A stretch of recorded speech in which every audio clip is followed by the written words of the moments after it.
De l'attractivité. Merci Macron. On peut se réjouir de ce bon résultat. La France qui dépasse l'Allemagne et qui maintenant est attractive pour les investissements. Je crois qu'il faut se réjouir. Il faut dire merci aux circonstances et aussi merci à la politique menée par l'actuel gouvernement et son Premier ministre, Édouard Philippe.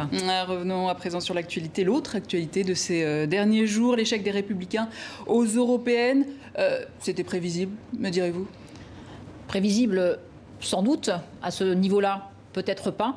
Voilà, ça fait maintenant plusieurs mois, plusieurs années que les Républicains, j'allais dire, courtisent le Front National. Nous sommes quelques-uns, dès 2017, à avoir fait un choix différent.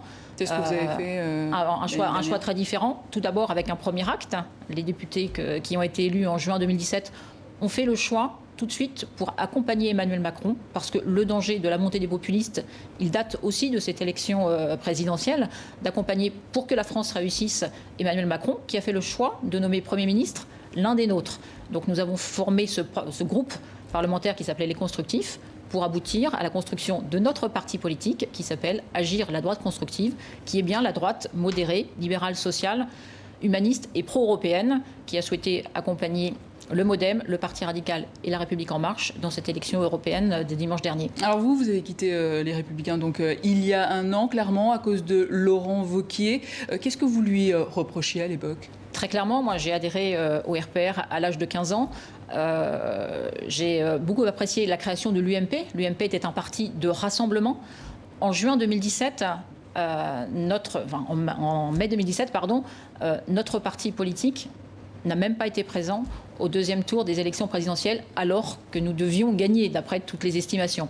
La montée des populistes et des populismes est évident. Emmanuel Macron a tendu la main en nommant Édouard Philippe, l'un des nôtres, Premier ministre. Nous n'avons pas su, et les LR n'ont pas su, accompagner cette démarche. Ça aurait été la bonne solution. Plutôt que ça, ils ont commencé à exclure alors que notre parti était un parti de rassemblement. Et puis cette frontière qui se rapprochait très, de façon trop proche du Front National, ne convenait pas du tout à nos idées. Et donc on a franchi, nous, le pas de sortir des LR, ce que j'ai fait dès décembre 2017. Ce n'est pas Nicolas Sarkozy qui veut, a dit ce matin votre vice-président Frédéric Lefebvre. Vous êtes d'accord avec lui? Assez d'accord avec lui, même si je n'ai jamais été une sarkozyste convaincue. Alors pourtant, Laurent Wauquiez a démissionné. C'est Jean Leonetti qui assurera l'intérim jusqu'en septembre-octobre prochain.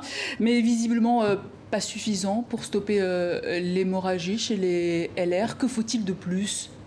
Écoutez, on va laisser les LR s'arranger entre eux. Moi, ce qui m'importe, c'est de construire et de continuer à avancer avec Agir la droite constructive, ce parti qui, bien sûr, a beaucoup d'intérêt pour les gens de la droite modérée qui nous regardent depuis quelques mois.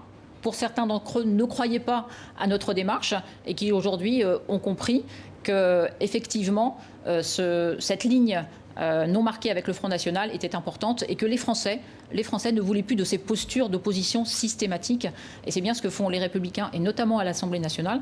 Comment voulez-vous faire comprendre aux Français que vous avez fait campagne sur des sujets et que vous votez le contraire à l'Assemblée nationale? Je crois que les Français ne veulent plus ça et c'est ce que nous proposons avec notre méthode constructive.